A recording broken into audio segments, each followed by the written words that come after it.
Hello everyone, welcome to this session of Textbook Super Coaching. Myself Preeti, your paper 1 faculty. I hope everyone is fine. So बहुत सारे students का exam cancellation के बाद एक common सा सवाल निकल के आया कि क्या एब्सेंट कैंडिडेट्स को भी री एग्जाम में बैठने का मौका मिलेगा। तो इसका जो प्रैक्टिकल एस्पेक्ट है वो मैं इस वीडियो में डिस्कस करने वाली हूँ। आई होप ऑडिबिलिटी आप सभी को परफेक्ट है। So before starting the session, just note down few important pointers जो कि न्यू स्टूडेंट्स या ओल्ड स्टूडेंट है सभी के लिए इंपॉर्टेंट है। अगर हम पेपर 1 की क्लासेस की बात करें जो बायलिंगुअल चैनल पे है 10 o'clock Tuesday Thursday Saturday only on YouTube and 11:30 पे Tuesday Thursday Saturday same days पे आप लोगों का ये यूट्यूब के टाइमिंग से या आपके टेक्स्ट बुक ऐप के टाइमिंग से, तो दोनों क्लासेस कनेक्टेड है और री एग्जाम सीरीज हम लोगों ने कल से ही शुरू कर दिया है। तो मेक श्योर आप लोग इस री एग्जाम सीरीज को पक्का से फॉलो करें ताकि आपकी प्रिपरेशन के अंदर गैप ना आए, राइट। और इंग्लिश चैनल की बात करें तो मेरे डेज हैं वेडनेसडे और फ्राइडे, बिल्कुल फ्री क्लासेस हैं और यहाँ पर कंटेंट आपको सिर्फ इंग्लिश में प्रोवाइड किया जाएगा। क्लास टाइमिंग रहेगा 11 ओ क्लॉक। बाकी कोई भी आपका डाउट आप इस नंबर पे कनेक्ट कर सकते हैं रिगार्डिंग पेड कोर्स है या दिसंबर बैचेस के लिए कोई भी डाउट है, you can connect on this number and don't forget to like and share this important session and subscribe the channel as well for all kind of latest update. तो question निकल के आता कि क्या एब्सेंट स्टूडेंट को यहाँ पर री एग्जाम के अंदर या दोबारा एग्जाम के अंदर बैठने का मौका मिलेगा।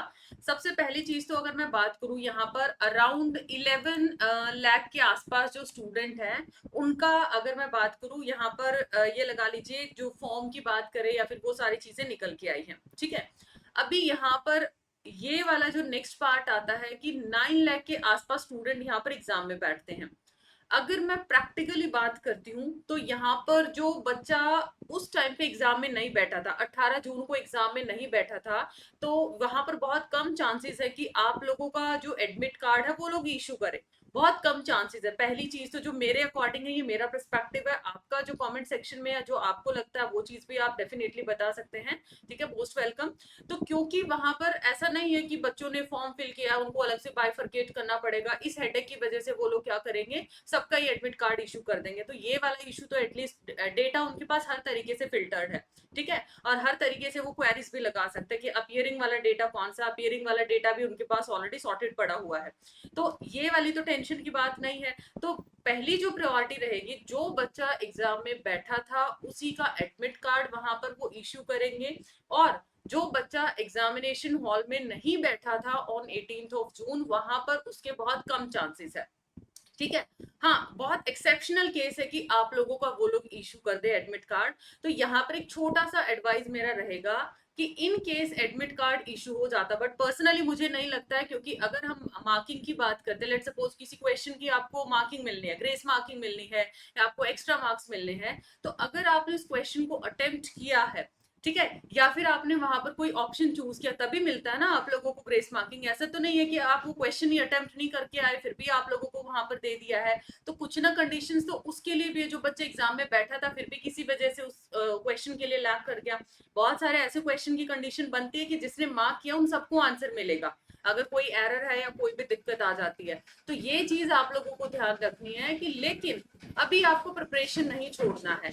इन केस मान लिया, ठीक है, प्रैक्टिकल एस्पेक्ट मैंने बता दिया है कि आप लोगों को बहुत कम चांसेस है कि आप लोगों को अपीयर करने दिया जाए, क्योंकि जो अपीयर बैठा है वही आपकी प्रेजेंट लगा के आया, अदरवाइज जो आप लोग जो नहीं गए हैं वो एब्सेंट कैंडिडेट में काउंट किए जाएंगे।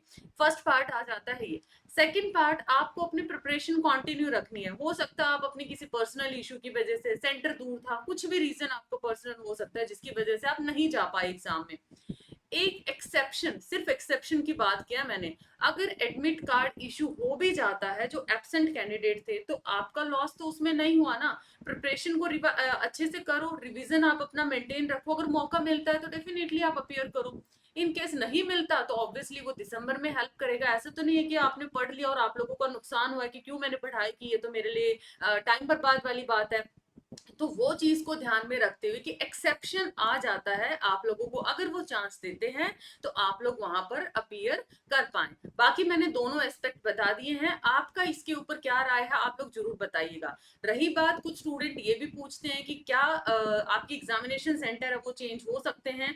देखो बेटा, वो सिर्फ करेक्शन विंडो आएगी तभी पता चलेगा कि वो एग्जामिनेशन सेंटर का, जैसे कि आपको पता आज प्रोटेस्ट भी टेक्स्ट बुक की टीम एनटीए ऑफिस जाके करेगी, तो ये वाली चीज भी आप सभी को बताया, तो करेक्शन विंडो में ये डिमांड रखी गई है कि बच्चा इतनी दूर दूर पे सेंटर पे गया है, उन्होंने ये लगा लीजिए हर किसी की इकोनॉमिक कंडीशन नहीं होती है कि वो इतनी दूर दूर सेंटर को अफोर्ड कर पाए, आना है जाना है, वहां पर आपकी बेसिक एम्यूनिटीज को भी यूज करता है, खाना पीना बहुत सारी चीजें आ जाती है, एक एग्जाम आपका 2000 के नियर बाय चला जाता है एक पर्सन, और अगर फीमेल कैंडिडेट है साथ में उसको सपोर्ट पर्सन भी चाहिए, तो बहुत मतलब कॉस्टली पड़ जाती है चीजें। तो यहाँ पर डिमांड डेफिनेटली रखी गई है कि यहाँ पर करेक्शन विंडो ओपन की जाए और वहां पर एग्जामिनेशन सेंटर चेंज करने का ऑप्शन दिया जाए ताकि नियर बाय सेंटर उनको मिल पाए। ओके, बाकी अब ये डिमांड करेक्शन विंडो के ऊपर ही इस पे 100% श्योरिटी बनेगी कि वो लोग ओपन करते, बट यहाँ पर हाई प्रोबेबिलिटी है कि ये चीज ये थोड़ा फेवर में करेंगे, बिकॉज स्टूडेंट्स अभी काफी नाराज हैं इन सारी चीजों को देखते हुए।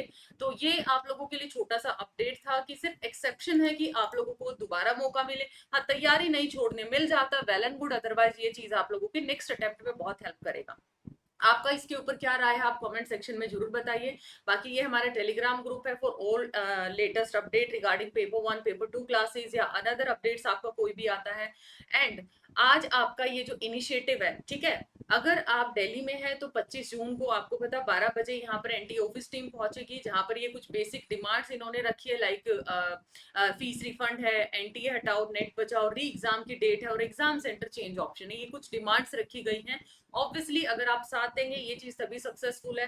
अगर आप फिजिकली प्रेजेंस नहीं दे सकते तो आप अपने ट्विटर हैंडल के थ्रू या अपने सोशल मीडिया के थ्रू इस चीज के अंदर अपना साथ दे सकते हैं, क्योंकि अगर सिर्फ टीम आपके साथ वर्क करेगी तो अकेला उधर से काम नहीं चलेगा, दोनों मिलके काम करेंगे तभी यहाँ पर काम चलेगा। ओके, बाकी ये सारी चीजें अभी अपडेट हो चुकी हैं। ओल्ड जून बैच जो स्टूडेंट्स थे जिनका 18 जून को ये लगा लीजिए सब्सक्रिप्शन खत्म था, उनका 1 मंथ एक्सटेंशन कर दिया गया है। ओके, और इसमें जून बैच है, बूस्टर कोर्स है, मेंटरशिप, बूस्टर कोर्स में और भी क्लासेस ऐड कर दी गई हैं आपके लिए, ठीक है, दो पेपर 1 के लिए भी पेपर 2 के लिए भी।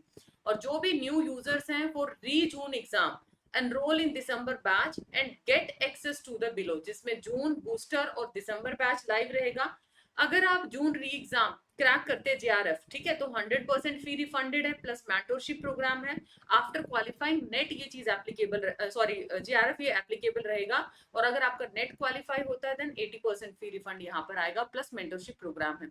सो don't forget to like and share this important session, और अपना फीडबैक कमेंट सेक्शन में बताना है कि टेक्निकली आपको क्या लगता है, प्रैक्टिकल एस्पेक्ट बताना है कि क्या एब्सेंट कैंडिडेट्स को मौका मिलेगा या फिर नहीं मिलेगा। Bye bye, take care, thank you so much.